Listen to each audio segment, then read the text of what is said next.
Hello again, everybody. Zach Attack is here with the Atakline for Monday, February 6th, 2012, or as I like to call it, the day after. Hope everyone had a great Super Bowl weekend. If you didn't see my review, watch it. Reviewed the game. I liked the game, despite the fact the Giants won. I wanted the Pats to win. But like I said, I applauded the Giants in the video. And I love Madonna at the halftime show. She did fantastic. I'll talk about Madonna and Super Bowl Aftermath in just a few minutes. We're going to kick it off with the #1 movie for the Super Bowl weekend, which was the new movie Chronicle, which debuted at #1 with 22 million. Not bad with the fact it was Super Bowl weekend. And usually everyone likes to stay home, but it wasn't snowing that bad out where I'm at, Michigan, so it did pretty well. Debuting #2 is a movie with Mr. Daniel Radcliffe, who's of course the star of Harry Potter in his first major post-Harry Potter movie, The Woman in Black, debuted with a cool 20 million. And #3, we made it in the top 5, is The Grey, last week's #1 movie. #4, debuting at #4 is another new movie, which was the family movie Big Miracle. And #5, another #4 movie for like 2 weeks ago, Underworld Awakening. And there's a lot of commercials about the Super Bowl movies. I like the Battleship commercial, G.I. Joe commercial. I'm a Rock fan. The Rock was in that movie. Avengers. I've seen the Iron Man movie, so I'm looking forward to seeing the Avenger movie. So there you go with my thoughts on that. And number movie Chronicle. And now on to some news over the weekend, which was squashed just a few minutes ago. Over the weekend, according to the Daily Mail, Adam Lambert had apparently said that he would be doing some dates with Queen over the summer at some festivals. Well, today, I just read this just when I was about to tape this show. Adam Lambert had denied all claims about joining Queen on tour. He wrote on his Twitter page, "Ooh, them clever reporters taking my quotes out of context. I haven't confirmed any guest appearances with Queen. I was only talking about performing at the EMAs because Adam did the EMAs with them.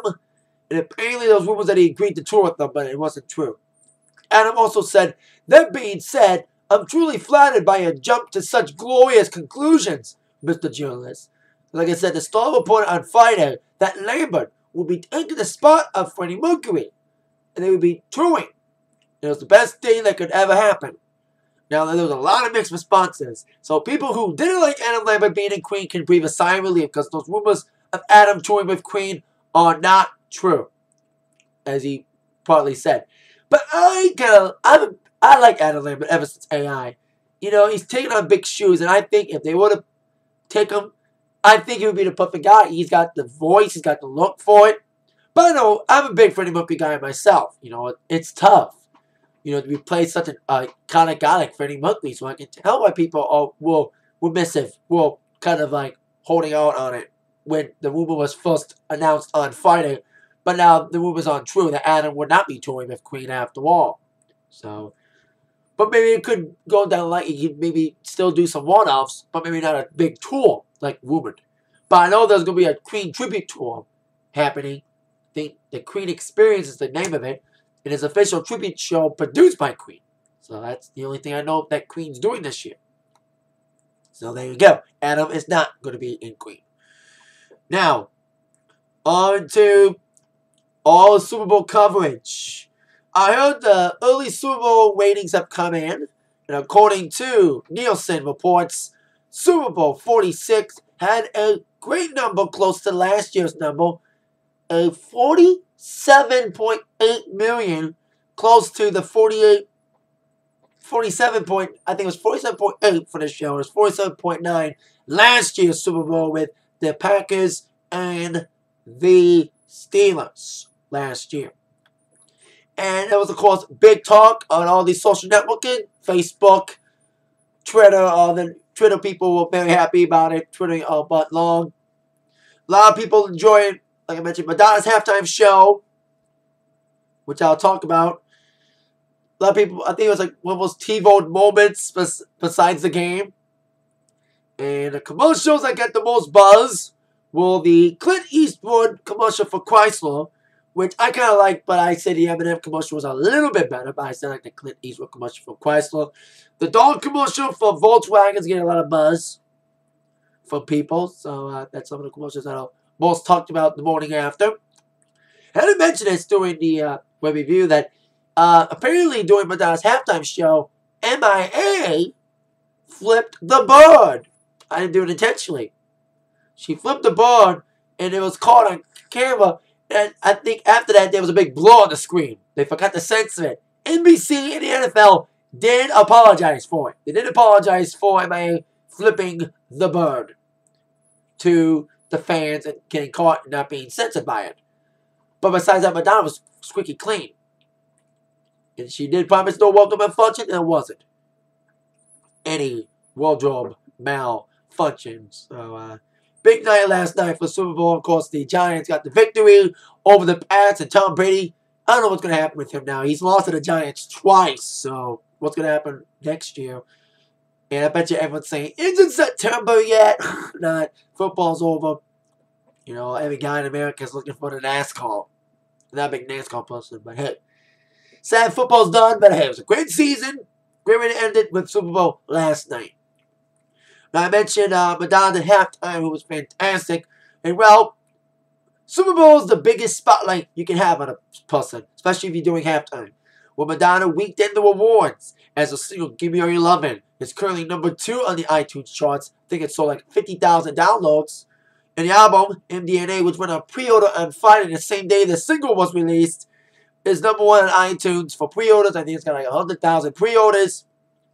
And even, not only is the new stuff getting week rewards from it, or old materials too. Sales of a Greatest Hits album went through the roof. And downloading old songs went well, especially since iTunes and Amazon had stuff on sale. Probably take effect on this week's Billboard charts. So there you go. Congrats to Madonna. Great halftime show again for my girl Madonna. Can't wait to MDNA. And despite rumors, there's been no tour dates announced yet for Madonna, but I'm hearing she will announce tour dates very, very soon. There was rumors she was going to do it after the Super Bowl, but not yet. She may be announced soon. Now on to the other thing, because after the Super Bowl was the second season premiere of The Voice. Now, I'm a big American Idol guy, and I haven't watched much of The Voice. Well, for one thing, it's on Mondays. Raw's on Mondays. But I did watch The Voice last night, the season premiere that aired at the Super Bowl. I actually liked it. You know, I've read all about it. I've seen the commercials about the blind auditions. That's the best part about it. The blind auditions, I like that. I liked it. And there was cool tension with the judges. But I think these judges are the best. Of all the shows, I like the chemistry. They have great chemistry together. They have great turmoil. You know, Adam, Levine, and Christina, and Blake Shelton, CeeLo. I like them all. They have great chemistry. And I'll try to watch The Voice as much as I can. Especially it's 2 hours every night. It's like Dancing with the Stars, you know. I flip between Dancing with the Stars and War, because dancing's 2 hours. So the first hour is all dancing, and the second hour I'm going to flip between dancing and War. So that's what I probably would do. Watch The Voice for the first hour, and of course flip between War and The Voice. But I like The Voice, the premiere last night. There were some good singers. I like the country girl who sang Miranda's song. I like the black guy who sang that Song for You song. The classical guy, kind of like that. And the guy from the Mickey Mouse Club that Christina didn't recognize at first, that worked with her, but then she recognized them and everything. So that was a decent episode last night. It'll air again tonight at 8 on NBC. Like I said, Voice and War. Nice segue to my Raw Preview for tonight. A lot to talk about. The top 4 questions. I couldn't think of a 5th question. Top 4 questions that must be answered tonight. Question number 4. What will happen between John Cena and Kane tonight? Well, the John Cena Kane feud continues. Last week, we had, of course, Zack Ryder's girlfriend, Eve, taking on Beth Phoenix in what, a 30-second squash match? Then after that, Kane came out and tried to attack Eve. But then John Cena came from the back and literally beat the crap out of Kane, whipping him a few times, beating him with the steel steps. It was going to F you up. Like I said, I'll never call his move the attitude adjustment ever. He was going to F you Kane on the announcer's table. However, Kane ran off before he was F you'd. But Cena's got a lot more aggression now. And I'm hearing a lot of rumors about match in Elimination Chamber, which I'll talk about. So we'll see what happens with them tonight. Maybe another confrontation, who knows? But the Cena Kane feud is building up, especially after last week's Royal Rumble double count out. Now, speaking of Elimination Chamber, let me give you question number 3. Will any matches be announced for Elimination Chamber tonight? Any other matches? Well, we do know now the 2 Elimination Chamber matches for Raw and SmackDown. SmackDown will be Daniel Bryan defending the world title against the Great Khali, replacing the suspended Mark Henry since Mark Henry's injured. The Intercontinental Champion, Cody Rhodes. Also, Wade Barrett, Randy Orton, and the Big Show. Yeah, I don't like this one because Khali's kind of a bad wrestler. I think Walls would deliver better than SmackDown's, which of course Walls will feature the WWE Champion CM Punk defending against Dolph Ziggler, R-Truth, The Miz, Chris Jericho, especially after what happened last week. We'll see what happens with Jericho and Punk again tonight, and Kofi Kingston as a competitors for the Raw Elimination Chamber. Any of the matches be announced, whether it's Cena and Kane, who knows if any of the matches will be announced for the Chamber pay-per-view tonight. On to question number 2. Will John Laurinaitis find out his fate tonight? As we all know, Triple H was about to say what he was going to say to Laurinaitis, whether he was fired or not. And then, of course, somebody came back, which I will talk about in question number 1. So we didn't find out the status of John Laurinaitis on Raw last week because it was interrupted. So will we find out about John Laurinaitis' status or not tonight? Who knows? But probably he will find out his fate again. Fate tonight. Hopefully a certain person will not interrupt it. Which leads me to question number 1. Will The Undertaker appear again tonight? Or let alone either him or Triple H? Now, as I mentioned, Triple H was about to fire or not to John Laurinaitis. But The Undertaker interrupted him. Came out and showed him WrestleMania, hinting towards a match at WrestleMania 38. Triple H didn't say anything. He just walked away from it. So who knows what will happen if Undertaker will be there tonight, will be on Raw next week, who knows. But apparently we're going to see some altercations with Triple H and Undertaker in the next couple weeks to come as we head towards WrestleMania, and whether or not Triple H will accept the Undertaker's challenge for WrestleMania again. Especially if rumors are true about Shawn Michaels being a special guest referee. Because I'm hearing Shawn may be in a Raw. I don't know if it's this week or next week, but Shawn may show up, but who knows. But what will happen tonight on Raw, we'll find out tonight at 9, 8 Central. Only on Monday Night Raw on USA Network at 9. That is it for my Atakline today. See you all later for my Raw review tonight. With that in mind, you've all been attacked by the news from Zach. Thank you all very much. Have a great day. Yeah. And night too. Yeah.